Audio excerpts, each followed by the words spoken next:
So good morning, everybody. Can you hear me okay? Yeah.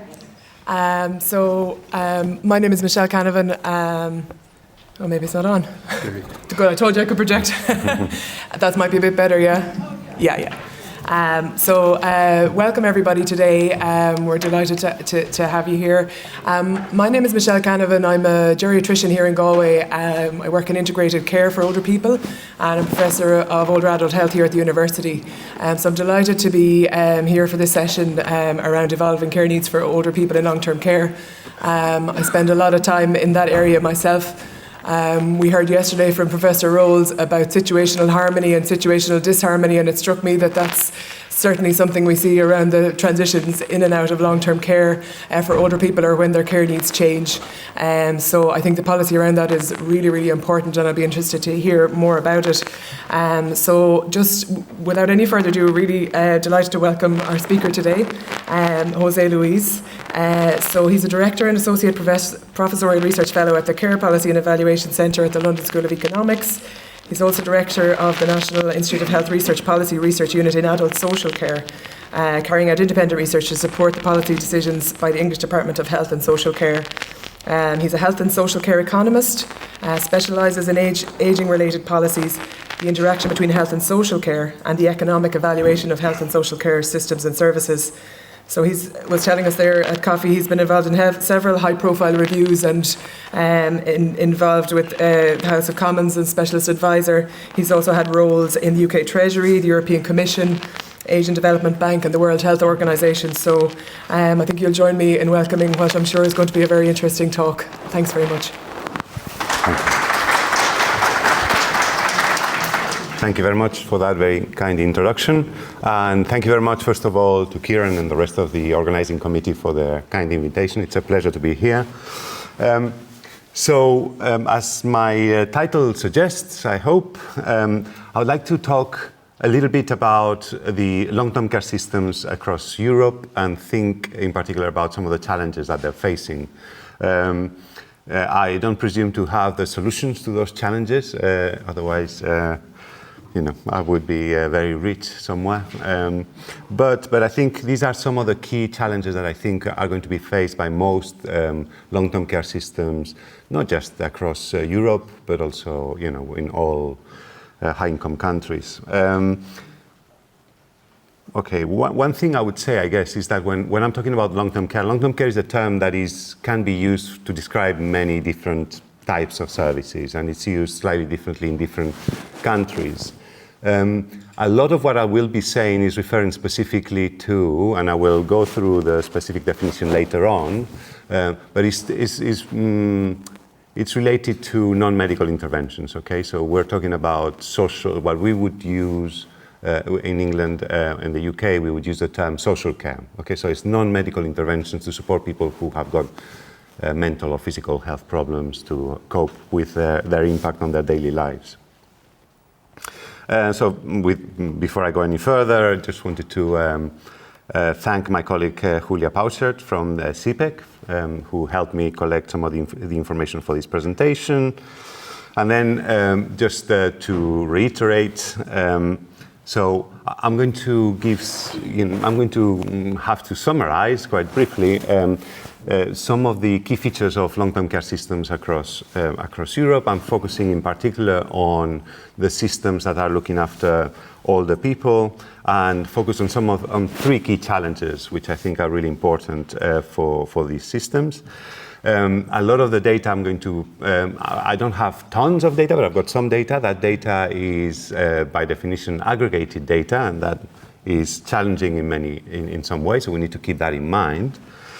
And also, I was thinking, so I've added this clause at the end yesterday, because when I was thinking about the presentation, I think if I do this in a year's time, I will have another challenge, which is becoming really, really important, which is the workforce challenge. And I'm not going to say much about that, but I want to be upfront about the fact that I recognize that is now becoming an acute challenge in many systems. So, in terms of long-term care systems and their development or lack of development internationally, I think one challenge that they face is certainly that they're not seen as the priority system to develop first. In England, we often use the Cinderella system as a way of describing social care, in that, you know, it's the one that you think of last. You want to develop your education system, your health system, certainly, your income support system, and then eventually you might come around to developing a state-funded, state-organized social care system.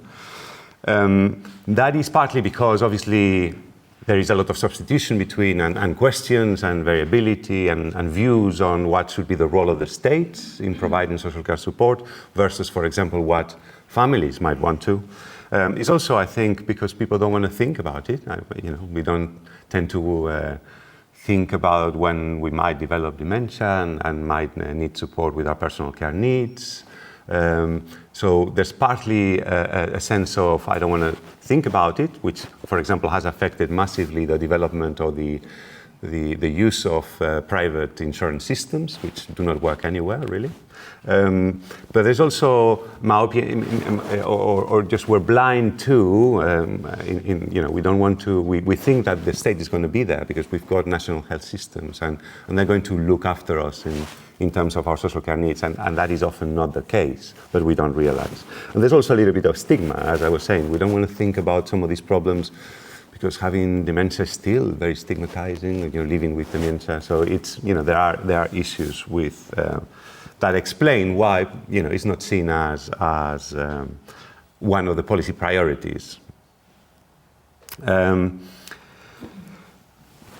But having said that, starting with that negative sort of point, there have been, you know, developments, certainly in Europe and in other parts of the world, in terms of the creation of state and more universal coverage, state-funded coverage for long-term care services. And there's been significant increase in the volume of services that are being supported through, at least partly through funding from the state. And that responds in part to the fact that all our societies are aging, which is a great thing. But as a result, we're seeing more and more demand for these services, and so they're becoming more of a priority, at least in terms of statements.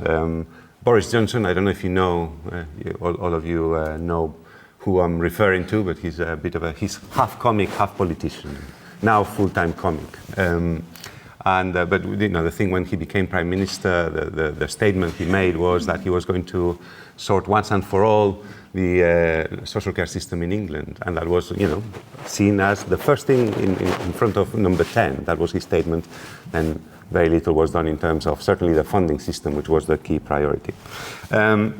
There's also, of course, the fact that there's less and less unpaid care available for many reasons, partly because of changes in the demographic structures of society, partly because people live further apart, partly because attitudes are changing. But there's really a lot of evidence which suggests there's going to be the expectation that our family will look after us is more and more difficult to sustain. I imagine here in Ireland you still have got a lot of it, but perhaps looking at 10, 20 years, you know, you might be making different assumptions about the prevalence of unpaid care. And so as a result of that, there is increasing universalization of the role of the state. There's another thing that has been really important, obviously. In the last few years, COVID has decimated in some places.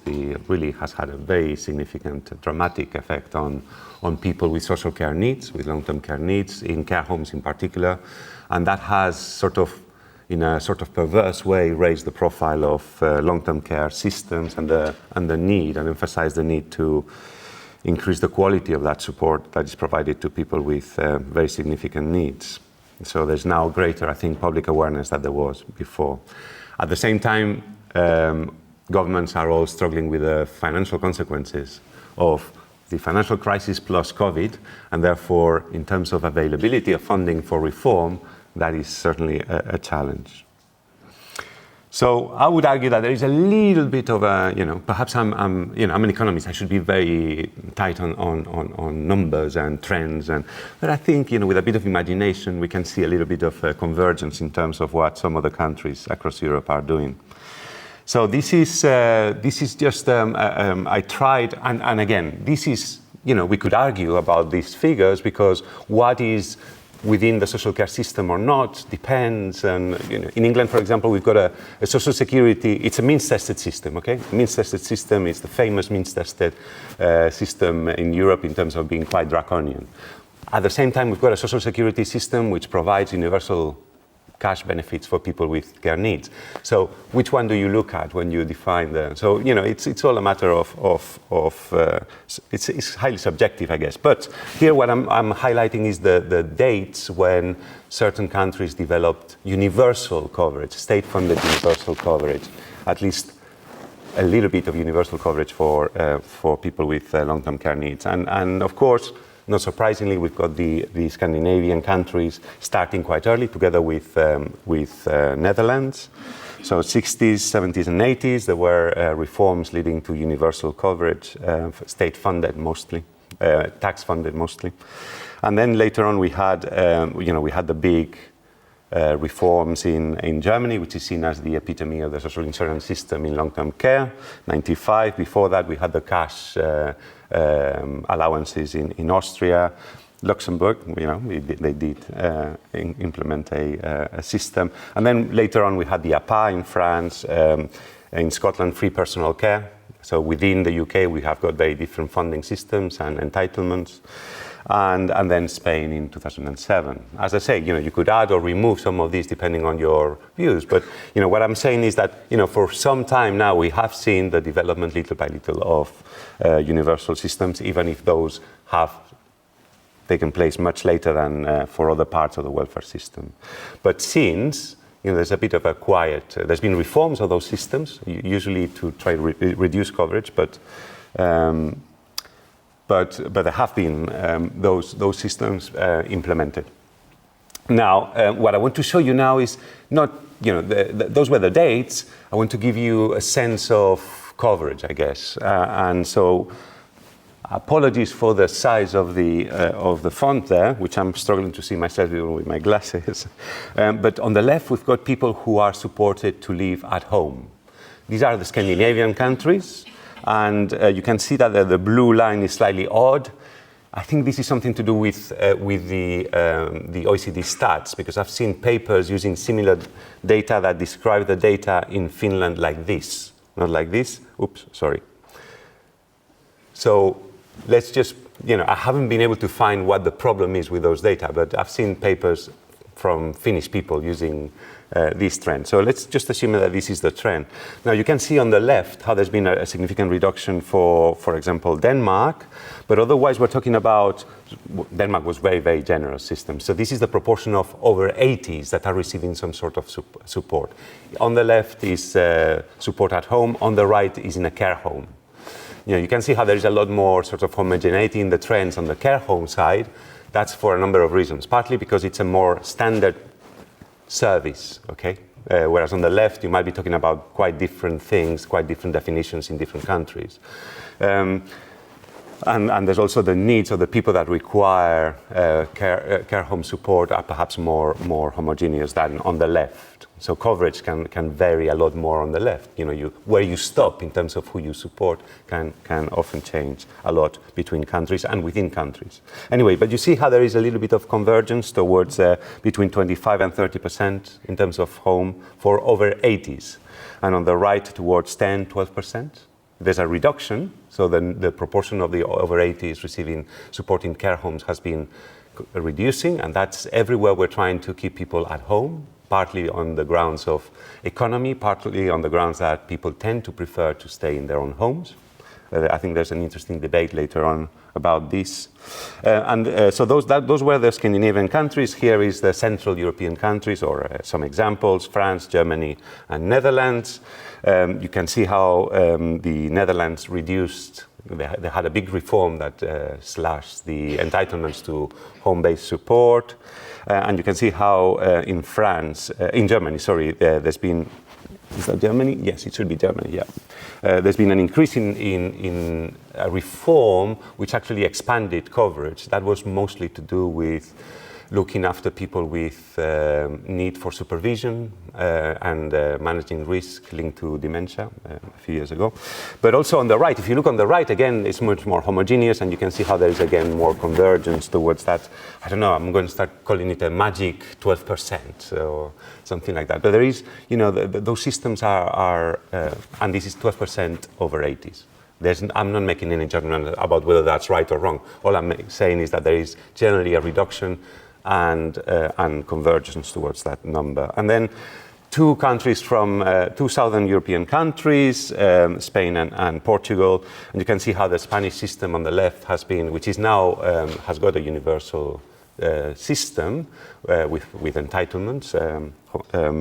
That's been increasing in terms of its coverage to about 25% at home, but in terms of care homes, both Portugal and Spain much lower. So 5% or less of over 80s. I couldn't find exactly the same numbers for Ireland, but I looked at the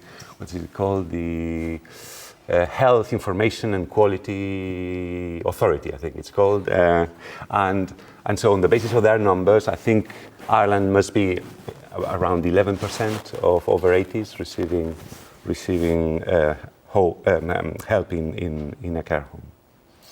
Okay, so again, warning, these are highly aggregated data, therefore, there could be all sorts of variability within that. We could be talking about very different services, we could be talking about very different people. So there's that caveat that I want to stress. Now, what I would like to do, so that's sort of a background information in terms of the implementation of universal systems and some suggestions that they are becoming more prevalent, and then some information on their coverage. Now, I wanted to think about, okay, well, coverage is useful, but it's a very limited, really, indicator of performance of a system. So coverage is basically some information about patterns of support. How many people are getting services. At least we would like to know how that coverage relates to the characteristics of the people, certainly the characteristics of the population, but also within the people receiving services, detailed information about their levels of needs, their social networks, their housing, etc. And ultimately, really, what I would like to be telling you about is not coverage, or in addition to coverage and more detailed comparable information about the characteristics of individuals, is the impact of those services on their well-being, so outcomes. And we don't have any comparable information on outcomes. There's a lot of work being done developing measures of quality of life for people with social care needs. I recommend ASCRU as one measure, which is now being collected in a few countries. But we don't have that. And yet, really, again, I'm an economist, but for me, it's fundamental not to give services, but to make sure that those services, that support, whether it's services or some other support, is leading to improvements in outcomes. But anyways, if we have to focus on the relationship between that demand, those people with social care needs or long-term care needs, and what support they receive, I think it's important to then think about three aspects of the system: the way the systems are evaluating the needs of individuals, the way in which then, once the needs are evaluated, they're also evaluating the means, so the income and wealth of individuals, in order to decide who contributes and who pays. Who contributes, if it's a pre-funded system, who pays at the point of use. And then finally, how is that support, which is really so important, how is the support then put together? And so the care management arrangements, the design of the support plan. And of course, I'm not going to be able to go through those in detail, but I just wanted to say a few words about those three things.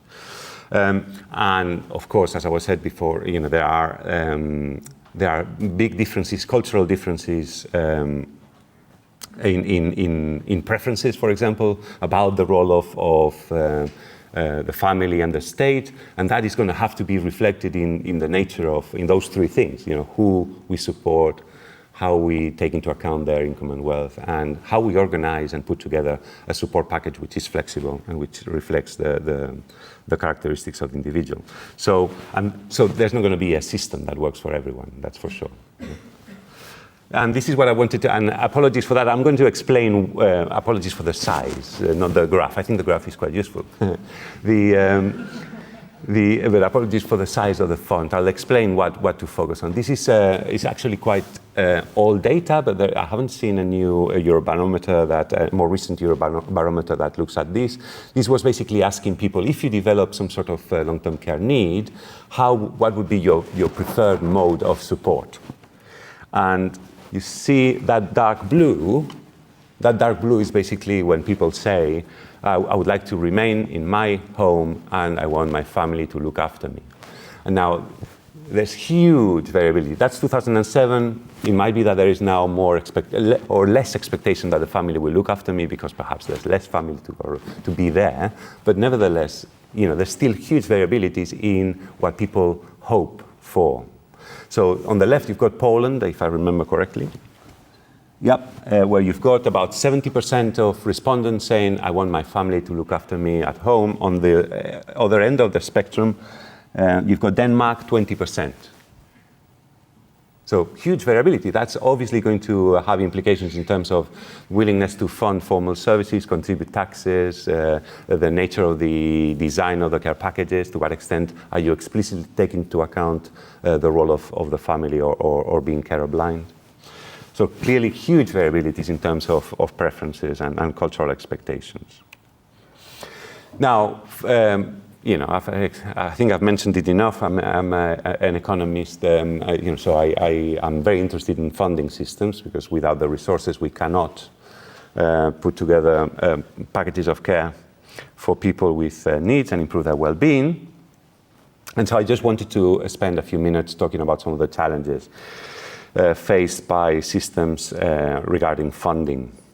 And first of all, so my view of what is the remit of funding models, because I think it's not just, it's partly certainly about how the revenue is collected, and there are very tough questions which are being asked about who should be contributing. Should we contribute before we develop care needs?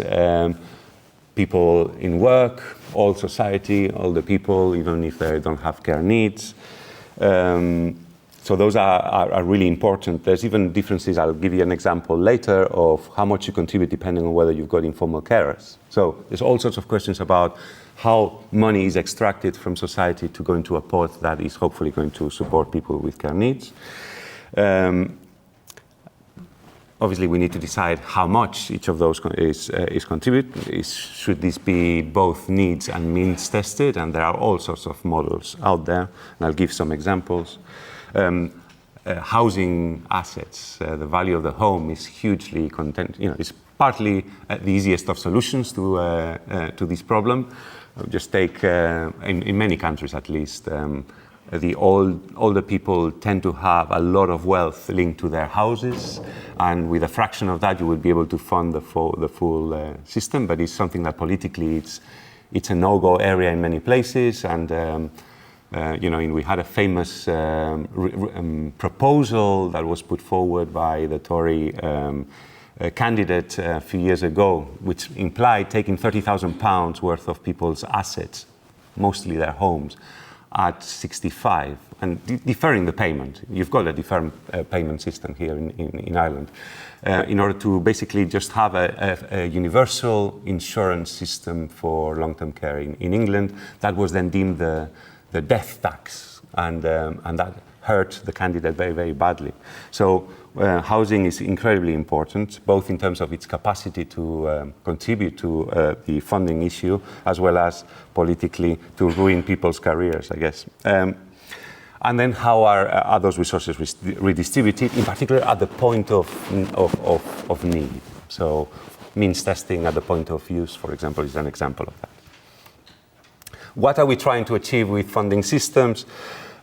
It's not just about getting the money. It's going to directly impact key issues of equity, not just intergenerational in terms of, oh, okay, I'm paying taxes now. I'm hoping that when my turn comes, the money will also be there. Is there going to be trust? But also issues of access to services. So there are, for example, this evidence that if you charge more at the point of use, fewer people are going to use those services. So there's going to be impact in terms of access to services, unmet need. There's also, if you turn it around, and I'll say it in a second as well, issues of efficiency, not just equity. But there's also, and this is becoming more of a challenge, if you don't have the resources to fund all services, then should you concentrate on those people who are facing what we call catastrophic costs of care? And I'll give you a bit of data on that in a second. Then, as I was saying before, there's issues of efficiency. Some people suggest that by having a bit of a charge, you might get rid of a lot of unnecessary demand. It will be a controversial point, but, should you, but also make sure that the way you charge does not undermine certain services. All those things are quite difficult to design. And then there's the issue of sustainability. It's a very important objective. To what extent am I affording this funding system? Can I afford it? And that's quite difficult to understand when you're thinking about 5-10 years' time. But also, is this something that's going to generate sufficient public support? And this is what I was saying in terms of catastrophic costs. So this is modeling we did for the UK government that had commissioned Sir Andrew Dilnot to look at how to reduce the cost, the risk, the financial risk of individuals who need social care. And so what we did is we developed a microsimulation model that showed or estimated the distribution of lifetime costs, care costs. So hotel costs in residential care are excluded, but basically we were calculating from 65 until death for the population in England of all the people of 65-year-olds, what would be their expected lifetime care costs. And what you can see is that there would be a minority, about perhaps 20%, that would have either zero or negligible costs, so very little demand. They don't develop those care needs, or they might be supported easily by their family, versus a small but significant minority that was facing, for example, over £100,000 worth of care costs, and that's where you've lost. At the time, that was half the value of your house, and so dealing with this is becoming one of the challenges. Reducing the financial risk if you cannot have universal coverage. This, I'm just going to take about 3 seconds to explain. This is the famous age dependency ratio. This is calculated by Eurostat.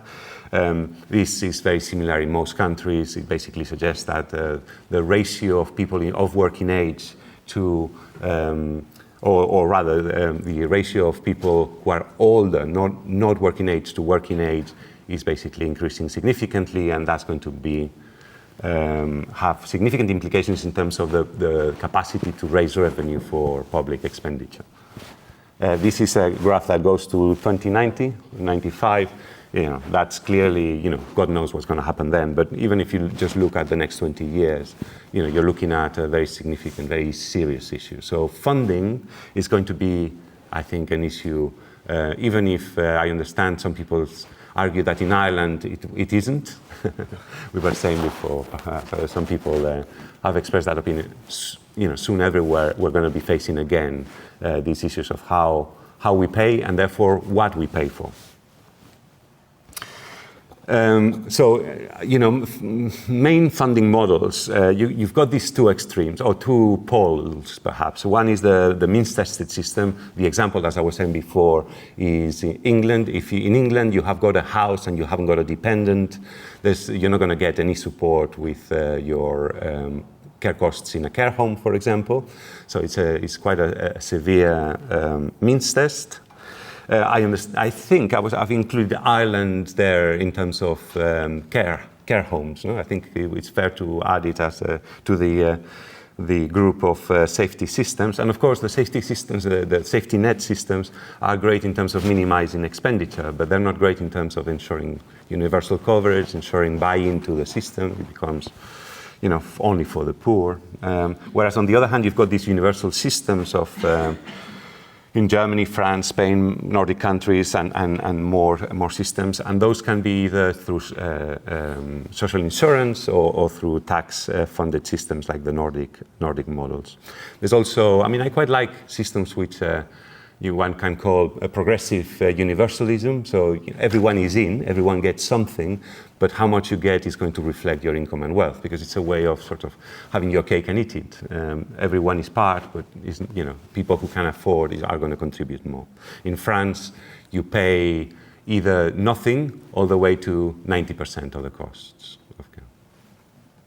Okay. So I've got about 10 minutes and 10 slides, which might get there. Okay, so in terms of eligibility and the design of individualized care, I'm going to, and I wasn't sure how many of you work in the long-term care sector, but I think it's only a proportion of you, if I understand correctly. So apologies if this is very obvious to you, but I think to me it's very important. It's something that I often try to remember, which is what the role of social care is, of long-term care systems. So what are we trying to do? As I was saying before, at the very beginning of my talk, it's not about medical interventions. This is about the consequences of health problems, either mental or physical health problems, on people's ability to carry out their lives the way they want to. So what does that mean in terms of support? Well, it's support with activities related to personal care, washing, dressing, etc. And that, I have to say, in many systems is where the system is concentrating. But theoretically and even explicitly in those systems, in England, that's what you get. But when you look at the guidance also talks about, helping you with other aspects of your life which are important, like socializing, like doing, having a fulfilled life. That's really what social care, long-term care systems are, in theory, trying to do. And so this is about improving people's well-being and quality of life. It's not about necessarily, if you can, that's great, but it's not necessarily improving people's health or people's... it's very important that we're trying to maximize their well-being. And so what does that mean? Because we're all individuals, it means that, empowerment and individual decision-making becomes crucial to the quality of the system, the performance of the system. We're also talking about often very personal and intimate tasks. And so we're going to have very strong views about how we want that done, who we want it to do those tasks for us. And so that becomes very, very important when you're thinking about assessing whether the system works well or not, because you have to sort of go back to that. It's not, did I get 30 minutes of home care, was that done appropriately, etc. There are, therefore, lots of issues which are to do about the relationship between your carer and yourself, for example, but who your carer is as well. It also means that because the individual is at the center of the system, two people with exactly the same needs might prefer a very different solution. So somebody might want to go into a care home, for example. Somebody might want to stay in their own home. Somebody might absolutely just want their family involved. Somebody might be very happy to have formal care. So there's a lot of variability in what the optimal solution is, and that's a problem for when you're trying to understand whether the system is working, but also when you're trying to put in place arrangements which allow for that flexibility. Okay, so, as academics, we're worried about measuring things, and this is a real problem. It's what I was saying before. Until we know the contribution that services are making to people's quality of life, we won't really be able to judge the performance of different systems. So, it is also very important in terms of how we allow for that flexibility within the allocation system. And so, we've got a tension here between, on the one hand, transparency and flexibility and individualization. Because on the one hand, we want to know that if I am, it's almost like a contract, in the state. I've got these needs, therefore the state is guaranteeing that I've got an entitlement to some sort of support. And that requires, therefore, these defining people in terms of highly objective, simplified characteristics.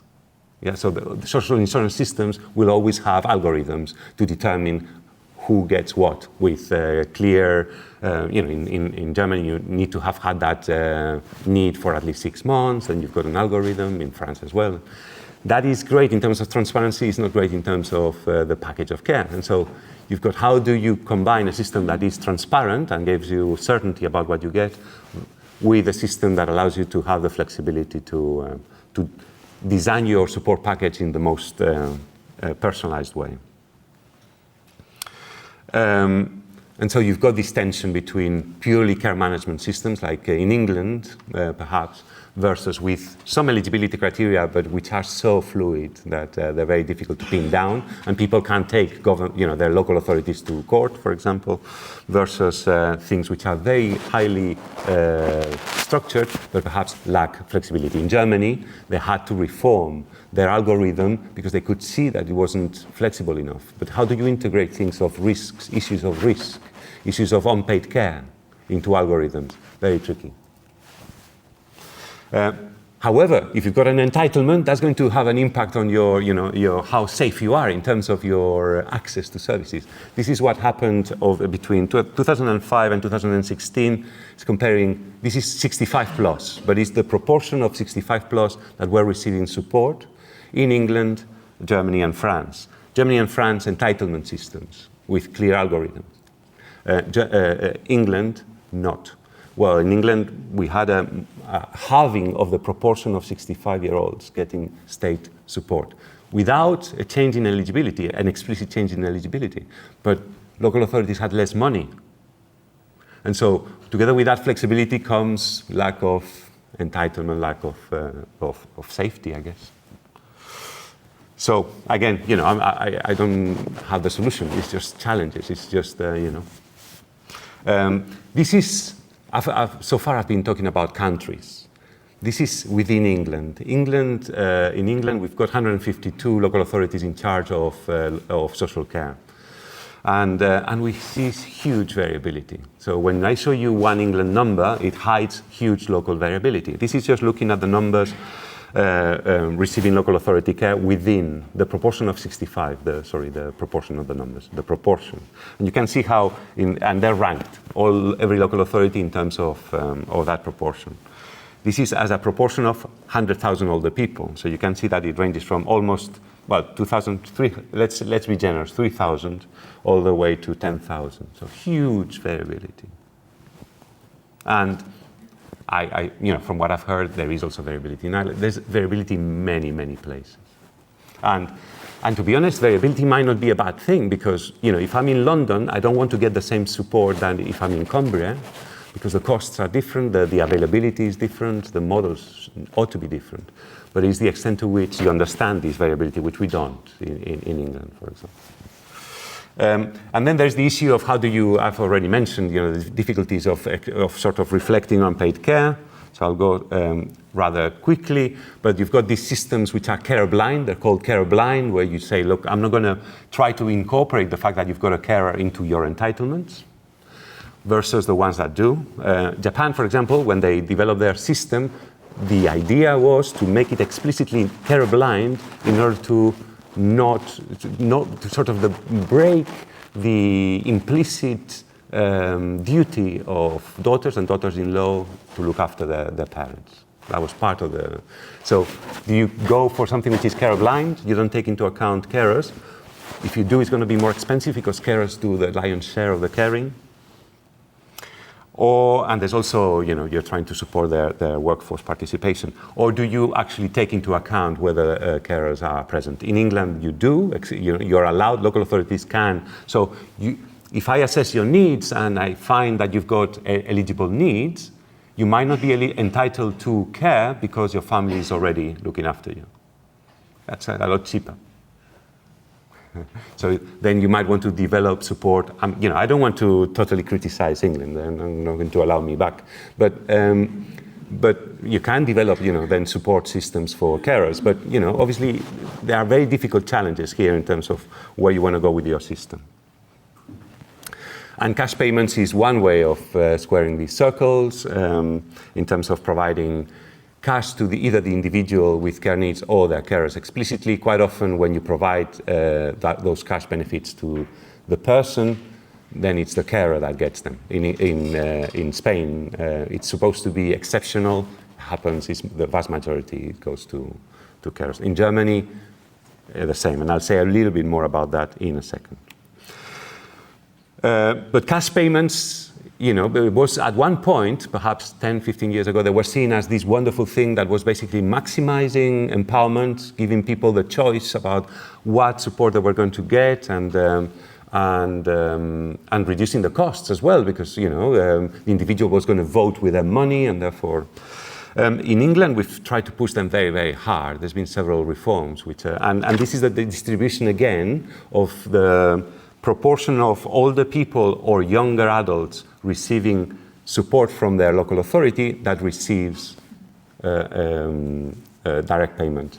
And they're all ranked, so the local authorities are ranked in terms of that proportion. And you can see that even if there is huge variability again, and there's always huge variability, if you want to describe the English system, you can always start by saying there's huge variability, but there's always a very small proportion of individuals, older people in particular. The red are older people, the blue are younger adults. So it works better for younger adults, and there is a tradition. They were the ones that pushed for the development of direct payment, but they're never the preferred option. In England, you have to be offered by law.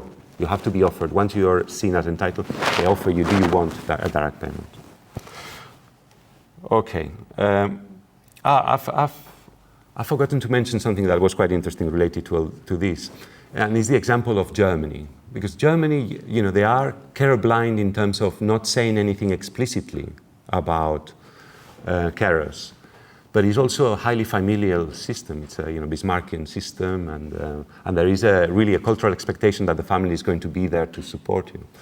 And so they've developed this cash system. So it's a social insurance system with clear entitlements, but then you've got the option of taking them either as cash or in kind. If you take them as cash, they give you about more or less half the value of the in-kind services. But 80% of people opt for that option to give it to their carers. And so here you've got an interesting example where it's a carer-blind system, but it's very much designed with carers in mind in order to minimize expenditure. So I thought it was and also in Germany, if you don't have children, you have to contribute more when you're working. The 0.25% of your salary as social insurance contributions, because the expectation is that if you haven't got children, you're not going to have carers, and therefore you're going to cost more to the system. So I thought that's quite an interesting example. Okay, so I'll finish with this now. So the search for equity and efficiency. One thing that, as I said at the very beginning, I don't have these solutions to these challenges, but I think something that is important is to be clear about what you want to achieve with the system, and because I think it will also help get more political support and more support amongst the population for whatever reforms one wants to achieve. And that is something, for example, that we have been struggling in England for the last. Well, I've been working on trying to help government reform their funding system for 25 years. And there's still no political support, there's no agreement across parties, for example. But for that, you need to have very clear position on what it is that you're trying to, where you're going in terms of what you're going to achieve for individuals with care needs. And then you need to have a means of measuring whether what the task is and whether you're achieving that. And I think there's all over, in most systems we're limited in terms of our data. Some of the Nordic countries have got some wonderful linked data sets, but in most systems we really lack. And even in those systems we don't know often about the detailed care needs of individuals, or in particular the outcomes. So the other thing that I was going to say is that, with a lot of these things, a lot of these parts of the system, these arrangements that I've been talking about, you can actually generate improvements in efficiency. So it's making sure that you use the levers that you've got in the most effective way, really. So personalization, how you achieve personalization in a way that enables individuals to really come up with the best working package. That might not be extreme direct payments. But one thing we did, we carried out the evaluation of the the personal budgets in England, and we found that older people sometimes were being anxious about the responsibilities that they needed to take up in terms of hiring people, and so it's not, what we thought in England would work best is to also provide them with support for those types of tasks. But anyway, just personalization, making sure that you don't have different entitlements that work in parallel, bringing together the famous health and social care system, for example. And yeah, obviously the charging, I've already made these points. Charging will have very significant impact in terms of patterns of demand, patterns of service use, so use that in an integrated way.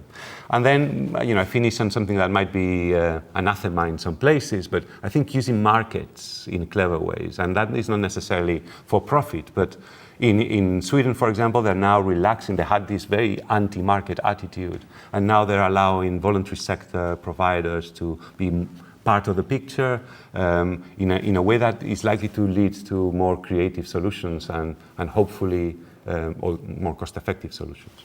I'll leave it there. Thank you very much.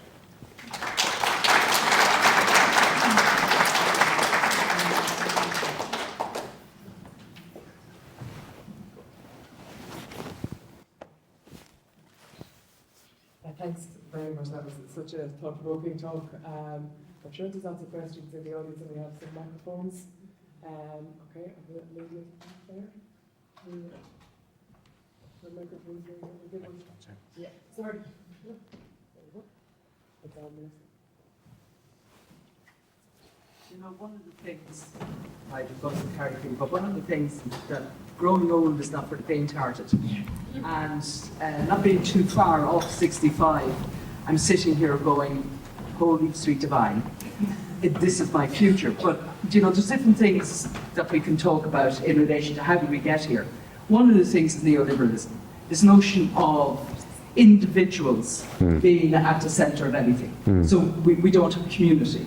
But the other thing which is quite clear, we are going back to the notion, or we've never come out of it, women are responsible for others. And this is really, really difficult, particularly for a lot of our older generation in Irish society in particular, simply because quite a number of them were out of the workforce because of their age and because of our laws, etc. But one of the other things that this reminds me of, if you're in, if I'd say the autism area, or you have a child with any kind of needs, the great, I would call it the weapon of mass destruction, are parental courses. And so the health service gets around things by saying, you need to do this parental course, because it's pushed back on the family. So if you don't get it, you don't do it. And they'll still do that. I can see this happening in home care as well. And the other area of home care, which is not addressed, is the poor pay of home carers who go into the home and who care, and they're taken for granted. And this is hugely problematic, because when we look at these, algorithms and whatever else, we need to marry it with the humans and what is actually happening on the ground to come up with something. And when we work on this, we really need to think about what do the present cohort need, but also a futuristic notion of what do I want? What do we want? And how are we going to build it? Because there's no point in waiting until you're 80 to get things, because they're not going to be there. And this division between what is happening between youth and the older creates the system of they don't think about that they may grow old. And I think growing old is a gift, because it's nobody knows whether tomorrow is a given. And we construct being old as being a problem, which can't ask me to spend all my life being healthy, and then when I reach 65, would you ever pop your clogs and get off the stage? So, we need to look at what we're looking at and how it's going to be realised in the future. That's what I'm talking about. Sorry. No, thank you very much, and I think I agree with a lot of what you were saying. I think it is easy to present aging as a problem, and it isn't, for sure. And perhaps I should have been explicit. I think hopefully everyone agrees with that here, that we're living longer, a wonderful thing, for sure. And quite often the dependency ratio, for example, is automatically assuming that people who are above 65 are a problem in the state. So that is clearly wrong. And the huge contribution that older people make to the GDP of a country is something that we need to get better at measuring. But it's also true that our capacity to raise revenue in order to fund the support that is going to be growing because of is an issue. You mentioned at the beginning about individuals versus community. And I didn't want to give the impression that assessment should be individual only, and in fact many authorities, for example in England, are developing what is called an assets-based approach to assessments. And so there the idea is to think about you and your network of support, your family. The person needs to be at the center though, so it's not about just and sometimes there are very tough trade-offs between the well-being of the carer and the well-being of the person, but the person needs to be at the center of decision making. But yeah, you need to have a broader look for sure. You also mentioned gender, and of course gender is key in a lot of this, and women are doing the lion's share of the caring everywhere. A lot of this is going to be obviously reflecting local cultural expectations, but I think what is important is not to say, oh well, because here we've had a tradition like this, that's where we're going to stay for good, because societies change, and so we want to. I think what we want is to, and it's also important not to be negative about unpaid care. So unpaid care can be a very fulfilling thing, a wonderful thing for both the individual and the carer. Sometimes it's not. Sometimes it's very problematic for the person providing the care, for example. And so what you want is to provide solutions where those solutions are required and support carers when they're very happy to. But of course, resources are always needed. And that, the withdrawal or the lack of unpaid care in the future is a huge, huge issue, because really, even in Sweden, the lion's share of the care is done by carers. Yeah, I think that's really valid points. It's going to be very interesting here in Ireland over the next few years with the statutory support for home supports. That's going to change things a lot. And I take your point. I think the point about carers, the conditions that carers work in, and how we're going to develop that care network, both informal and paid care, over the next few years is going to be crucial in terms of how we deliver care. I think there's another question there. I'll bring the microphone over. Thanks. Sharon Watt, University of Galway. Thank you very much for that. It was really interesting. I guess wanted to ask a little bit about, you talked about the idea of a responsive system, and I'm just wondering, you mentioned personalised budgets, but have you seen any other systems or initiatives that have been put in place to try to get more towards that type of responsive system? Sure. I think in terms of a responsive system, I think it's partly about putting the person at the center, whichever way you do. The hope with direct payments is that because you give people cash, they've got the cash, they can decide, they're totally empowered. For some people, that's not you're talking about people who often are sort of in decline, for lack of a better word, and not, and perhaps haven't got huge experience. It's changing with new cohorts, but huge experience of operating in the market, for example, that might not be looking forward to write contracts. And so you need to support all those decisions, but to put the person at the center of the decision making is really important. The alternative was to have a care manager that certainly has the responsibility or has the authority across the whole package. So the whole package, either one care manager or a multidisciplinary team that is going to consider the whole of the support services on the whole rather than individually. But the other thing is really, so that's in terms of the individual. The other thing is locally. If you're in, I don't know, Tower Hamlets, or you're in Devon, the solution is going to be different, and what you want is the local economy to develop the right solutions for the people. But the problem is that then how do you know that that is a local solution that is a good solution, or this is a solution that just has grown out of historical serendipity, let's say. And so it's understanding, it's allowing for freedom, for flexibility on the ground, for services to be, for the voluntary sector, a key role to develop its but also to understand how things are in different places, which, at least for me, you need evidence. So it's both the supply side, I guess, and the demand side that you need to personalize.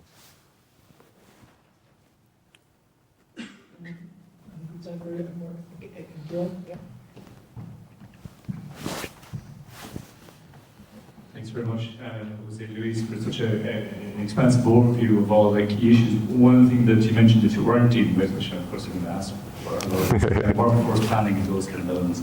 I suppose just focusing in on that sustainability piece and maybe setting aside the questions and implications around equity, what do you think is your sense of the long-term care systems in Europe, maybe internationally, on their reliance on migrant workforce as a very simplified solution, a problematic solution to sustainability? What are the implications then that we should be considering with respect to equity in terms of global practice? I think your question also almost gives the answer. Yes, this is highly problematic when we're relying, when 60% of the countries are relying on the other 40% to bring, to take away their labor force, really. And so definitely something that has worked for some countries, and some countries have been very good at even training people on those, abroad and then bringing them. But from an ethical point of view, it's very difficult.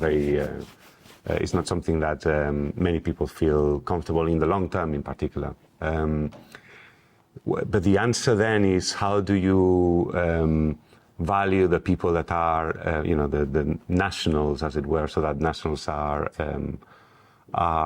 keen to contribute to the long-term care workforce, and that is so improving flexibility, making people feel valued. There's a study ongoing at the moment which has been asking those questions from workers, and it's not all pay. Okay, so there are things that you can do in terms of allowing autonomy, allowing flexibility in terms of when you work, and feeling valued.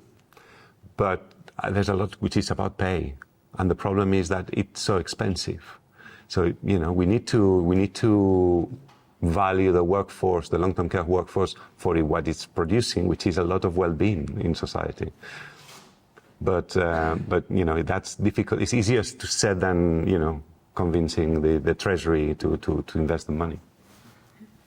I just want to comment on that. I think some of the issues we see on the ground with carers, for example, most people are very much invested in being care and providing a good service, and they're under pressure. A lot of the times we give out we're dispersing the care needs to agencies, for example, that will come in and provide care for a person.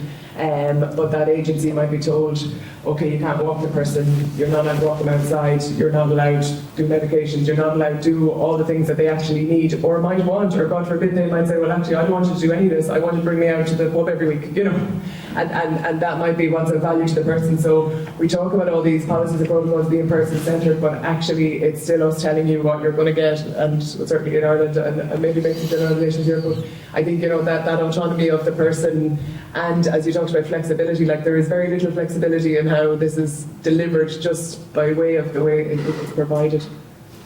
Any other questions or comments? Someone in the middle there. If this might be your last one, get the nod from here.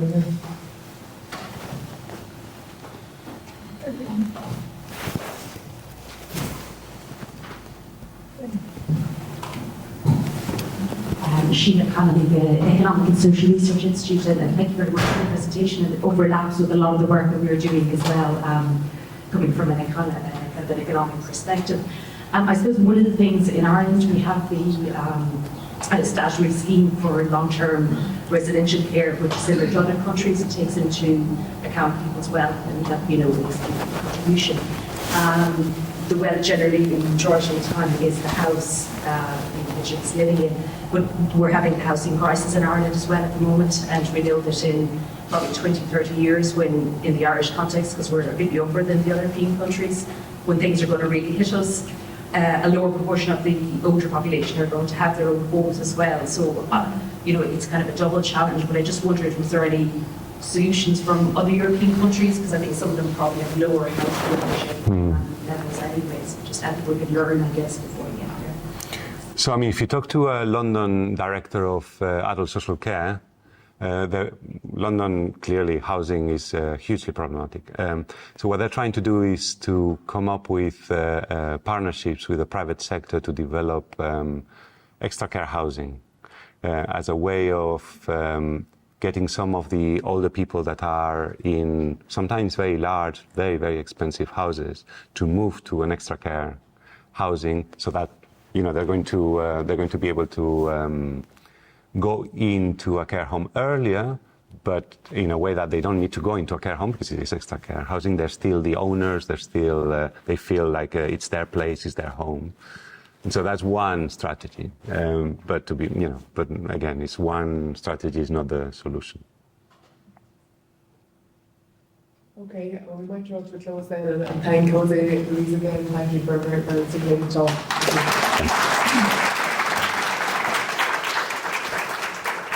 Copy there. Get a copy then into Okay, just one thing before everyone disappears. I want to remind you that tomorrow morning we will not be meeting here. First thing, we'll be meeting